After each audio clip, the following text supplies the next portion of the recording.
I'm Elizabeth, 32 female. I live alone in a minimalist house that I designed myself, filling its walls with photographs of buildings that have more soul than the people I grew up with. I'm an architectural photographer, a profession my family tolerates with a condescending smile. They never understood why I wouldn't just take a real job at my father's firm, but they were happy to tell their friends I was the artistic one. My entire life has been a performance of gratitude for a world I never asked for, a world built on the power of our family name. A name I was about to walk away from forever.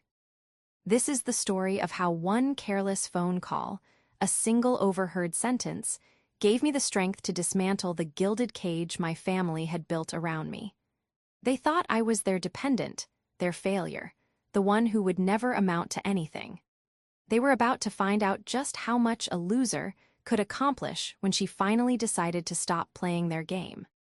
Before this story unfolds, I'd love to connect with you. Please let me know in the comments where you're watching from and what time it is in your corner of the world. It's amazing to see how far these stories can travel. Life in the orbit of the Harrison family, my family, was governed by a set of unwritten but rigidly enforced rules. Rule number 1, public image is everything. Rule number 2, family loyalty is absolute, which was really just another way of saying loyalty to my father, George, was absolute. And rule number 3, the one that applied specifically to me, be grateful. I was reminded of this obligation constantly, not with words, but with gestures, with gifts, with the very air I breathed. My life, they implied, was a present they had generously bestowed upon me, and it would be terribly rude not to be thankful for it. My father, George Harrison, was a titan in the city's financial landscape. He was the CEO of Harrison Investments, a firm his own father had started. He was sharp, charismatic in public, and carried an aura of authority that made rooms fall silent. My mother, Emma, was the perfect corporate wife, elegant, socially adept, and fiercely protective of the family's reputation. She chaired charity galas and sat on museum boards, her entire existence a masterclass in performing wealth. Then there was my older brother, Charles. He was the heir, the golden boy, the living embodiment of my father's ambition. He followed the prescribed path without deviation: Ivy League business school, a job at a rival firm for exactly 2 years to prove himself, and then a swift ascent to vice president at Harrison Investments. He was handsome, confident, and utterly devoid of the self-doubt that seemed to plague me. To my parents, Charles was a success story. I was a project. My choice to become an architectural photographer had been a source of quiet, simmering disappointment for them. It wasn't a career path they could boast about at their country club. There were no stock options, no corner offices, no clear ladder to climb. It was art, which in their world was a hobby, not a profession. Still, they played their part. When I decided to build my own home 5 years ago, my father had offered the money for the land and construction as a gift. "Every Harrison needs a proper home base, Elizabeth," he'd said, clapping me on the shoulder. "Consider it an investment in your future." I knew it wasn't just a gift, it was a leash. The house, a stunning piece of modern architecture valued at over $1 million, was in a wealthy suburb just 20 minutes from their sprawling estate. It kept me close, tethered to their world, a beautiful exhibit in their collection of successes. I was the artistic daughter with the lovely home. The fact that I had designed it myself, and that my photography business was actually thriving, landing me features in prestigious magazines, was a footnote they rarely mentioned. My success was my own, but the foundation it was built on, the house, the education, the name, was theirs. And they never let me forget it. My days were a careful balancing act. I'd spend weeks on the road, capturing the stark beauty of a new museum or the quiet dignity of a historic home, feeling free and capable. Then I'd return and the weight of expectation would settle back onto my shoulders. Sunday dinners were mandatory. Family vacations were non-negotiable. My life was partitioned, the vibrant, independent world I had built for myself, and the gilded cage I was expected to return to. My best friend, Martha, was the only one who truly understood. We'd been friends since college, and she was everything my family wasn't: direct, unpretentious, and fiercely loyal to me, not my last name. "They don't see you, Liz," she'd tell me over coffee. They see a reflection of themselves. Your success only matters to them if they can take credit for it. She was a real estate lawyer, a profession that was both impressive and, in her case, a way to help people navigate complicated situations. I never knew how vital her skills would become to me. I tried to believe my family loved me in their own way. I tried to see their control as concern, their judgment as a desire for my security. The house wasn't a leash, it was a safety net. The constant check-ins weren't surveillance, they were just keeping in touch. I made excuses for the subtle barbs, the backhanded compliments, the way my accomplishments were always minimized next to Charles's. "Oh, another magazine feature? That's lovely, dear," my mother would say, before immediately pivoting. "Charles just closed a deal that's going to net the firm 8 figures. We're so proud." I just smile and nod, the familiar sting of inadequacy washing over me. This was the price of admission to the Harrison family. I accepted it because I thought I had to. I accepted it because, deep down, a part of me feared they were right. Maybe I wasn't as strong or capable as Charles. Maybe I did need them. Maybe my life was just a product of their generosity. Gratitude was my rent for living in their world, and for 32 years, I had paid it without question. I told myself it was a small price for a life of comfort and opportunity. I had no idea how high the true cost was, or that the bill was about to come due in the most brutal way imaginable. The day my world fractured started like any other Tuesday. I was in my home office, editing a series of photos I'd taken of a restored lighthouse on the coast. The work was meticulous and calming, each click of the mouse bringing the image into sharper focus, revealing the beauty in the weathered stone and aging iron. My phone rang, displaying my father's name. I sighed, pausing my work. A call from my father during the workday usually meant one of two things: a summons to a last-minute family event or a gentle suggestion about my career. "Hi, Dad," I answered, forcing a cheerful tone. "Everything okay?" "Elizabeth, just the person," he said, his voice booming with its usual easy authority. "Your mother and I are heading to Europe for a month. A little jaunt through Italy and Greece. We're leaving Thursday. Charles is coming over for dinner tomorrow night to see us off, and we expect you to be there. 7 o'clock sharp." It wasn't a question or an invitation, it was a command. "Of course, Dad, I'll be there," I said. "Sounds like a wonderful trip. I'm a little jealous." "As you should be," he chuckled. "We'll bring you back something nice. Now I have Charles on the other line. I need to confirm some details with him about the firm. I'll see you tomorrow." And then I heard the click, or at least I thought I did. It was the faint, tinny sound of a button being pressed on his end, the kind of sound that usually signals the end of a conversation. I was about to put my phone down when I heard his voice again, not talking to me, but to someone else. It was fainter, muffled, as if the phone was now resting on his desk or shoulder instead of at his mouth. He hadn't hung up properly. My first instinct was to hang up myself. It felt intrusive to listen in, but then I heard my name and I froze. Was that Elizabeth? It was my brother, Charles. His voice was clearer now, as if my father had put him on speakerphone. "Yes," my father grumbled.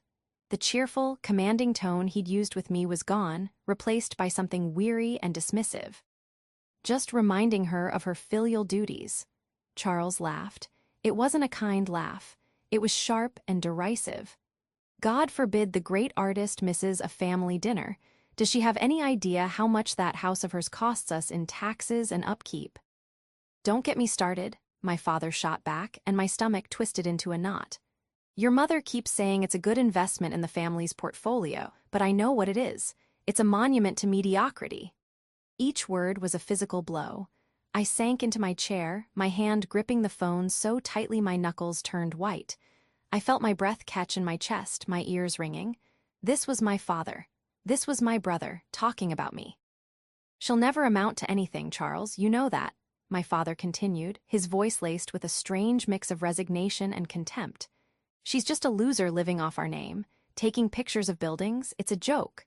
Thank God I have you to take over the firm. At least one of my children is a success." A beat of silence, and then came the words that shattered the last vestiges of my denial. Charles replied, his tone dripping with amusement, "Well, someone has to pay for her little hobbies."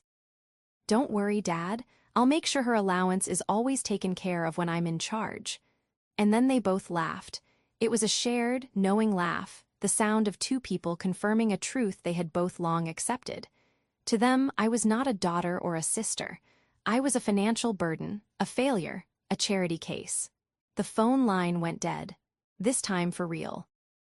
I sat there in the silent office, the echo of their laughter still ringing in my ears. The beautiful, light-filled space I had designed and cherished suddenly felt like a prison. The photos on my screen, images I had been so proud of just minutes before, seemed frivolous and pathetic. A monument to mediocrity, a loser living off our name.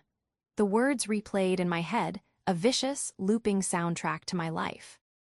Every gift, every act of generosity, every bit of support was suddenly recontextualized. It wasn't love or concern. It was a transaction. They were propping me up to maintain the family image, all while privately mocking my inability to stand on my own. The worst part was the profound, soul-crushing shame. A dark part of my mind whispered that they were right. Had I been fooling myself all this time? Was my independence a complete illusion? Was I just a child playing at being a successful adult, funded by a father who saw me as a joke? Tears welled in my eyes, hot and angry. But underneath the hurt, something else was stirring, a cold, hard kernel of rage. It was a feeling I had suppressed for years, a fury I had always redirected inward as self-doubt. But now it had a target. They had underestimated me my entire life. They saw me as weak, dependent, and insignificant. They thought I would just continue to smile and say thank you, content in my gilded cage. They had made a fatal mistake. They forgot to hang up the phone. And in doing so, they had just handed me the key to my own freedom. The performance was over. The hours after that phone call were a blur of cold, quiet fury. I didn't cry anymore. The hurt had crystallized into something sharp and clear. Resolve.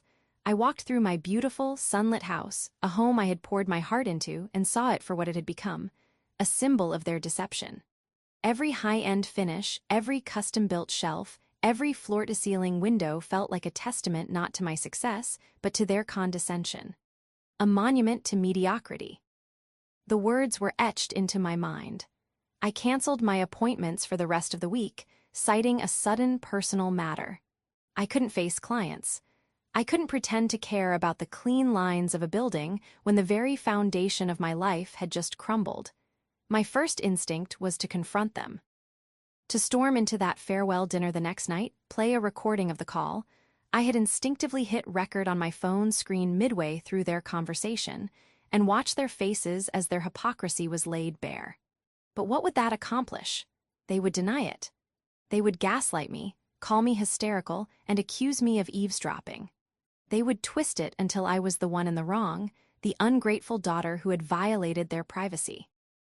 They had spent a lifetime mastering this exact kind of psychological warfare. A direct confrontation would be a battle on their home turf, and I would lose. No, an explosion wouldn't work.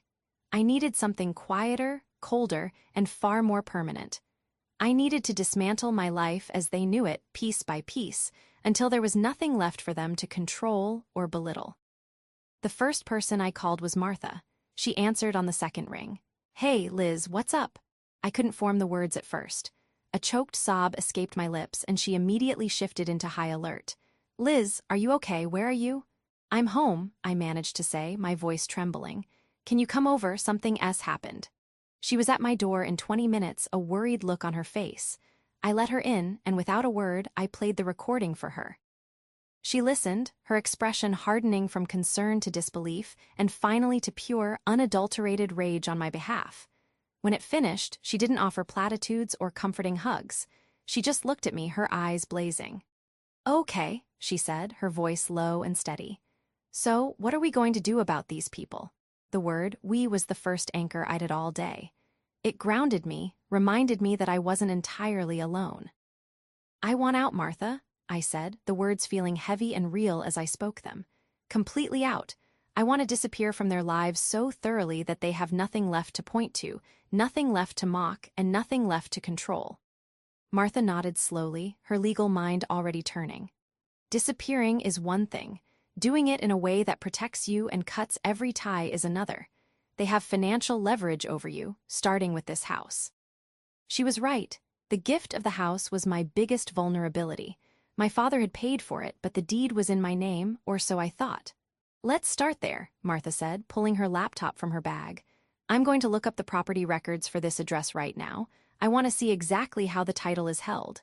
We sat in silence as she typed, the sound of the keys filling the cavernous living room. I watched her face, praying she wouldn't find what we both suspect. See, Ted? After a few minutes, her jaw tightened. She turned the screen towards me. They're clever, she said grimly. The deed is in your name, but your father is listed as a lienholder. He placed a private mortgage on the property for the full value of the construction costs, secured against the house itself. My blood ran cold. What does that mean? It means that if you sell the house, he gets paid back first from the proceeds. It also means he could, in theory, foreclose on you if you violated some term he buried in the agreement. It wasn't a gift, Liz. It was a loan with invisible strings. He gave you the illusion of ownership, but he holds all the power. Of course he did. It was his signature move, an act of supposed generosity that was, in reality, a finely crafted mechanism of control. It ensured I could never truly be free without his permission. For years, I had believed the house was mine. Now I knew it was just another part of the cage. So I can't just sell it and walk away? I asked, a wave of despair washing over me. Not and keep the money, Martha confirmed. But the lien is the only thing tying you to him financially on this property. You've been paying the taxes, the insurance, the upkeep. You have equity, especially since the market value has gone up since it was built. She leaned forward, her eyes sharp. There might be a way, but it has to be fast and it has to be quiet. They're leaving for Europe in 2 days. That gives us a window, a very small one. A plan began to form in the chaos of my mind, vague at first, then gaining shape and substance. It was audacious, terrifying, and felt utterly, undeniably right. They thought I was a loser, a dependent who couldn't survive without them. I was about to show them how resourceful their little failure could be. Martha, I said, my voice steady for the first time since the call. How quickly can you help me sell a house?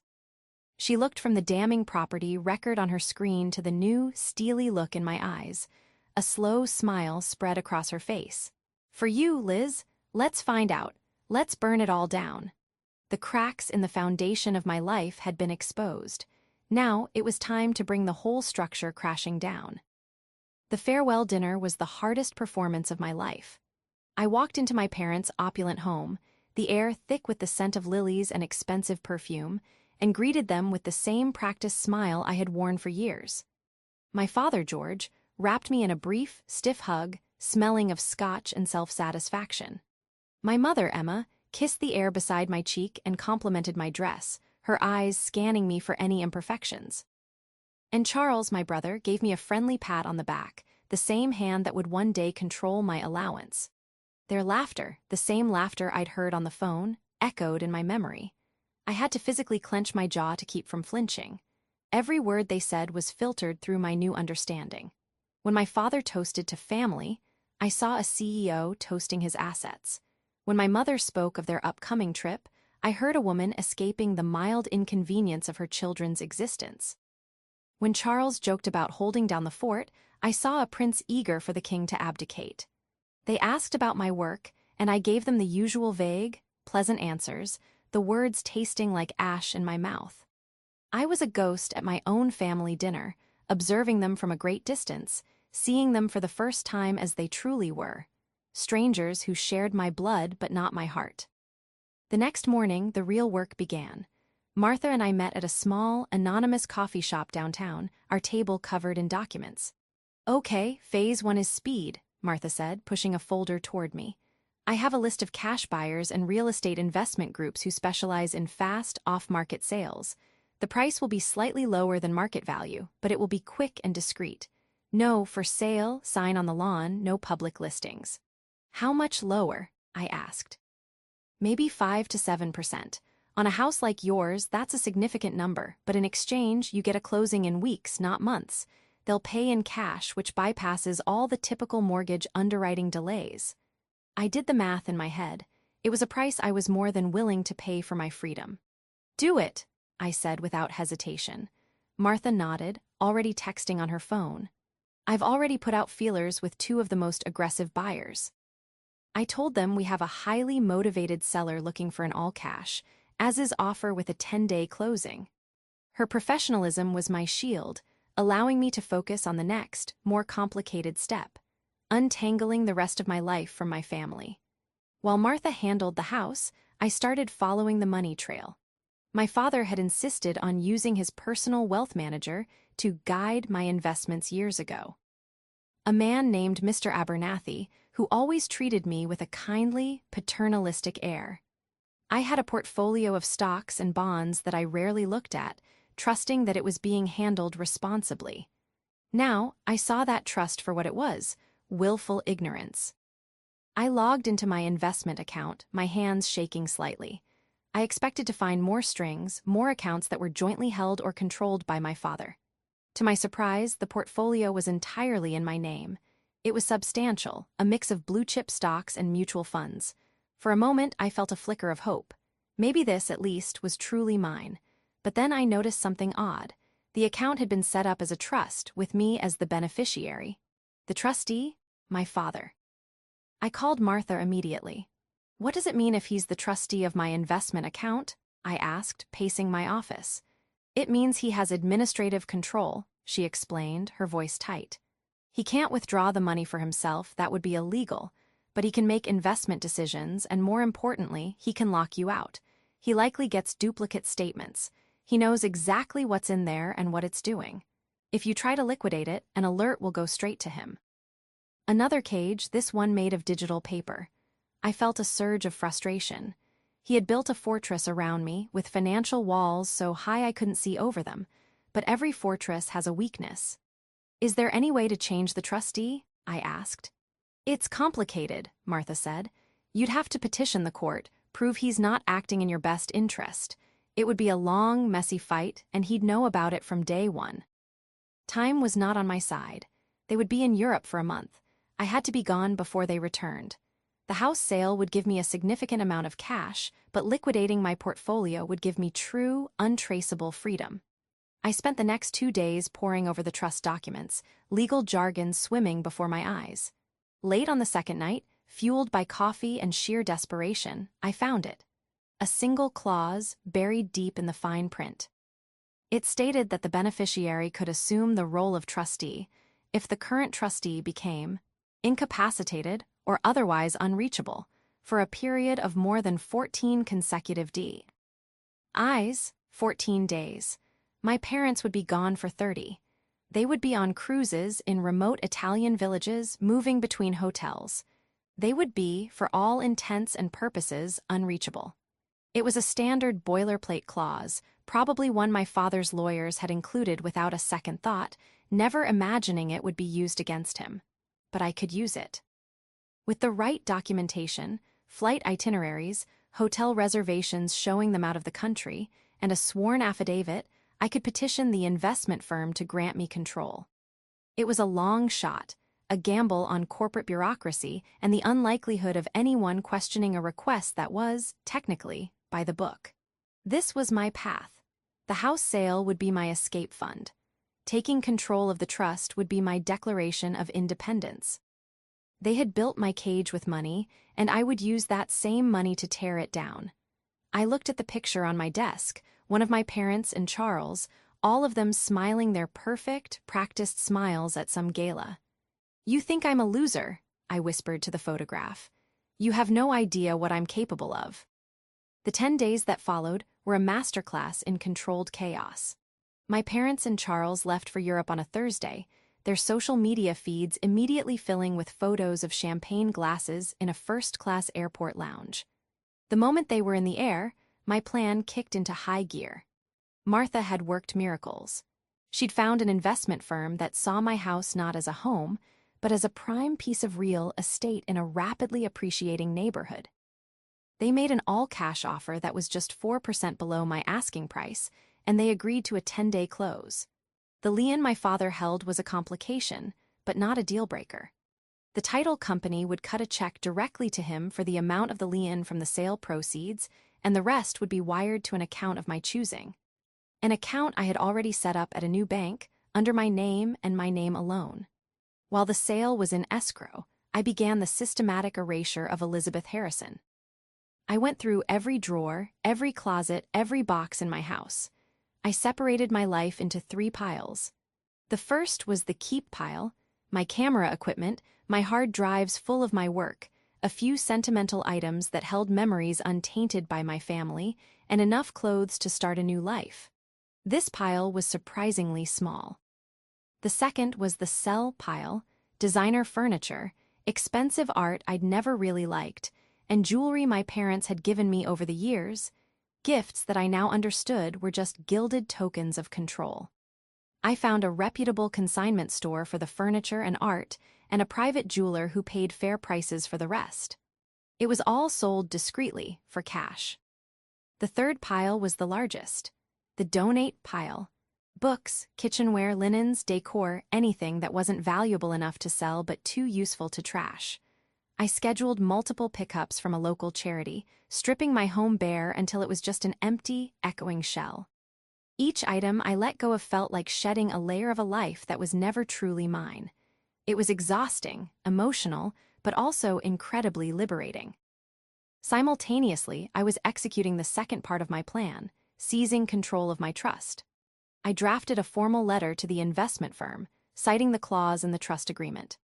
I attached copies of my parents' publicly posted travel itinerary, a sworn affidavit stating I was unable to reach the trustee, George Harrison, for critical and time-sensitive financial decisions, and the necessary legal forms Martha had prepared. I didn't lie. I simply framed the truth to my advantage. They were, in fact, unreachable for day-to-day decisions. I sent the package via certified mail, a ticking clock starting the moment it was signed for. I spent my days packing and selling, and my nights on the phone with moving companies and storage facilities.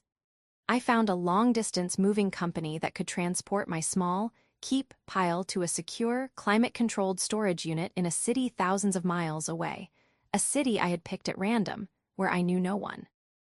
The delivery would be made under a new company name I had registered, an LLC for my photography business, creating another layer of separation. I was building a new identity while dismantling the old one. The hardest part was saying goodbye to Martha. She was my only link to the life I was leaving behind, and the thought of cutting that tie was agonizing. We met for one last dinner at our favorite cheap Thai restaurant, a world away from the fine dining establishments my parents frequented. "Are you sure about this, Liz?" she asked, her voice soft. "You don't have to cut everyone out. You don't have to cut me out." "I'm not cutting you out," I promised, my eyes welling up. "I'm just going dark. I need time to figure out who I am without the Harrison name hanging over my head. Once I'm settled, once I'm safe, I will caw. LLU, I promise." She squeezed my hand across the table. "Just be careful. Your father is a powerful man. When he finds out what you've done, he's going to be furious." "I know," I said. "But for the first time in my life, I'm not scared of his anger. What's he going to do? Take away the house I just sold? Freeze the assets I now control?" On the 9th day, 2 crucial emails arrived. The first was from the title company. The sale of the house had officially closed. A substantial 6-figure sum, my share after paying off my father's lien, was now sitting in my new, unmonitored bank account. The second email was from the investment firm. After reviewing my documentation, they had approved my request. Effective immediately, I was granted full control as the sole trustee of my portfolio. I didn't hesitate. I logged in and initiated a complete liquidation of my assets. It would take a few days for the trades to settle, but by the time my family's plane touched down on American soil, the money would be gone, wired to another new account at a different bank. The final day was a whirlwind. The movers came early in the morning and cleared out the last of my belongings. By noon, the house was completely empty. It was vast and silent, my footsteps echoing on the bare floors. I walked through the rooms one last time, no longer seeing a prison, but a vessel that had carried me to this moment. It was just a building, and it no longer had any power over me. Before I left, I did one last thing. I sat down at the cold, marble kitchen island, the only piece of furniture left, and took out a single sheet of expensive stationery I had saved. With a black pen in my neatest handwriting, I wrote just 5 words. I folded the note, propped it up in the center of the island, and walked out the front door, leaving the key on the counter. I didn't look back. I got in my car, which was already packed with a single suitcase, and started driving. I had no destination, only a direction: away. The great disappearance of Elizabeth Harrison was complete. All that was left was for my family to come home and discover the ghost they had created. For 30 days, George, Emma, and Charles Harrison lived in a blissful bubble of luxury. Their trip through Europe was a meticulously curated experience, moving from 5-star hotels in Rome to private yacht excursions in the Greek Isles. They posted photos of ancient ruins, gourmet meals, and sun-drenched coastlines. Their captions were full of cheerful updates for their social circle, painting a picture of a perfect, carefree family enjoying the fruits of their labor. They called Elizabeth's phone a few times, leaving cheerful, slightly condescending voicemails. "Just saw the most charming little art gallery in Florence, darling. Made me think of you. Hope you're behaving yourself," Emma had chirped in one message. George left a gruff, "Everything fine at the house? Let me know if you need anything." None of them noticed that she never called back. They were too absorbed in their own world to register her silence as anything other than her usual quiet, slightly distant nature. On the long flight home, they were in high spirits, laughing and joking. George was pleased with the reports he'd received from the firm. Charles was feeling confident and ready to take on more responsibility. Emma was already planning the dinner party, where she would regale her friends with tales of their travels. Charles turned to his father as the plane began its descent. "So, are we still going with the plan to convince Liz to sell that money pit of a house? We could develop that land, put up a couple of spec homes, make a real return on your investment." George sipped his champagne and smirked. "Patience, son. We'll let her play photographer for another year or two. When she inevitably gets bored or runs out of money, she'll come to us. She always does." They landed, breezed through customs, and were met by their driver. The conversation on the way home was light, filled with plans for the coming weeks. As they pulled into the long, winding driveway of their estate, George decided on a whim. "James," he said to the driver, "take us past Elizabeth's place. I want to make sure she hasn't let the landscaping go to ruin while we were away." The car turned down the familiar tree-lined street. As they approached Elizabeth's house, Emma was the first to notice something was off. "That's strange," she said, squinting. "All the curtains are gone. You can see right through the house." George leaned forward. She was right. The house had a vacant, hollow look to it. The manicured lawn was pristine, but the home itself looked empty. "Probably just having them cleaned," he grumbled, though a flicker of unease sparked in his chest. "Driver, pull into the driveway." The car rolled to a stop. George got out, followed by Charles and Emma, their luggage forgotten for the moment. He walked up the stone pathway to the front door and let his spare key from his keychain, a key Elizabeth didn't know he had. He inserted it into the lock and turned. Nothing happened. The key wouldn't turn. "What the devil?" he muttered, jiggling the key. "She's changed the locks." Charles stepped forward and peered through the large glass panel next to the door. His eyes widened. "Dad, there's nothing in there. It's empty, completely empty." Emma rushed to his side, her hand flying to her mouth. "What? That's impossible. Where's all her furniture? Where is Elizabeth?" Panic began to set in. George's face hardened. He rattled the doorknob, then pounded on the heavy oak door, the sound echoing unnaturally. "Elizabeth. Open this door, Elizabeth." Only silence answered. His anger rising, he walked around the side of the house, looking for another way in. He found a back window slightly ajar. With a grunt, he forced it open and hoisted himself inside, dropping to the floor of the empty kitchen. The silence was absolute. The house was a pristine, barren shell. Footsteps echoing, he walked through the vacant living room, the empty dining room, and up the stairs to the bedrooms. Her closet was bare. The bathrooms were scrubbed clean. There was not a single trace of his daughter to be found. Charles and Emma, having found another unlocked window, followed him in, their faces masks of confusion and growing dread. "Where is she?" Emma whispered, her voice trembling.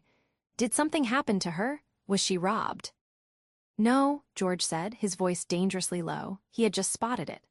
On the vast, gleaming expanse of the marble kitchen island, there was a single, folded sheet of white paper. He strode over to it and snatched it up. He unfolded it, his eyes scanning the 5 simple, elegant words written in his daughter's hand. He read them once, then twice, his face draining of color. The blood drained from his face as a cold, terrifying understanding washed over him. He had been outmaneuvered. Charles came to his side. "What is it, Dad? What does it say?" George's hand trembled as he held out the note. Charles and Emma leaned in to read the message. The note on the marble counter said, "The family loser did this." For a long moment, nobody spoke. The words hung in the empty space, an indictment and a declaration all in one. The quiet, compliant daughter, the artistic failure they had so casually dismissed, had vanished. And in her place, she had left a gaping hole, an empty $1 million house, and a message that cut deeper than any shouted accusation ever could. The laughter from the airplane felt like a distant memory from another lifetime. Their homecoming was not a celebration. It was a reckoning. The fallout was exactly as chaotic and satisfying as I had imagined. My father, George, reacted with explosive fury. Martha, who was keeping tabs for me through mutual acquaintances and public records, gave me a full report. He hired private investigators. He called every friend of mine he could think of. He tried to report me as a missing person, but the police informed him that a 32-year-old woman with no signs of foul play had every right to disappear if she wished. When he discovered that the house had been sold, he nearly had an aneurysm. The fact that his lien had been paid off in full, a perfectly legal and final transaction, left him with no recourse. The money was gone, transferred to an account he couldn't trace. He was a man accustomed to absolute control, and I had stripped him of it entirely. The story he and my mother spun for their social circle was a masterpiece of damage control. They claimed I had suffered some sort of mental breakdown, that I was a troubled soul who had impulsively run away. They framed it as a family tragedy, casting themselves as the worried, heartbroken parents. It was a desperate attempt to salvage their reputation, to paint me as the unstable one rather than admit the truth. I had left them. Charles, Martha told me, was a different story. His anger was mixed with a grudging, terrified respect. I had done something he'd never thought possible. I had beaten his father at his own game. My actions had introduced a level of unpredictability into his perfectly ordered world, and it unnerved him. He was the one who eventually discovered that I had taken control of my trust and liquidated it. The investment firm, bound by privacy laws, would only confirm that the change of trustee had been done legally and that the account was now closed. For my father, this was the ultimate betrayal. It wasn't about the money, it was about the audacity. I had used his own legal framework, the very tools he'd put in place to control me, to break free. I had turned the bars of my cage into a key. While they were scrambling, I was starting over. I settled in a quiet, beautiful city in the Pacific Northwest, a place where the Harrison name meant nothing. I bought a small, unassuming loft apartment in a converted warehouse with cash. It had high ceilings, huge windows, and beautiful old brick, a photographer's dream. It wasn't as grand as my old house, but it was mine in a way that house had never been. Every brick, every beam, every square inch belonged to me and me alone. I continued my work, but under a new professional name, my LLC. Without the pressure of my family's judgment, my creativity flourished. I took on projects that excited me, not ones that would look impressive in a portfolio. I traveled not to five-star resorts but to remote landscapes, capturing the raw, honest beauty of the world. For the first time, my life felt authentic. There was no performance, no mask to wear. It was just me. About 6 months after I left, I sent a single, untraceable email to Martha. It contained only a new, secure phone number and the words, "I'm okay, call me." The relief in her voice when she did was palpable. We spoke for hours, and I finally told her the whole story from my side. She became my one remaining link to the past, a trusted friend who kept me updated on the slow implosion of the Harrison family myth. They never found me. The private investigators hit dead ends everywhere. I had created a clean break, a new life built on a foundation of my own making. The money from the house sale and my trust gave me a security blanket, but I was determined to live off the income from my own work. The money was a tool for freedom, not a crutch. I often think about that phone call, the careless, cruel words that set me free. My father and brother had no idea that in their moment of shared arrogance, they were giving me the greatest gift of my life: the truth. They showed me my reflection in their eyes, and I hated what I saw, not because I believed I was a loser, but because I saw how long I had allowed them to make me feel like one. My revenge wasn't in the empty house or the missing money. That was just the mechanism of my escape.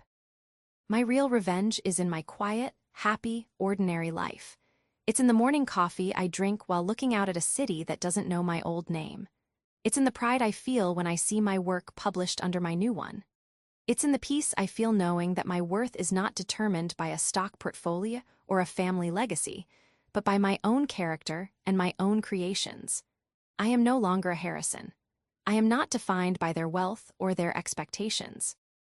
I am Elizabeth, a photographer, a woman who built her own future, one photograph at a time. And this life, the one I chose and the one I own, is something they can never touch.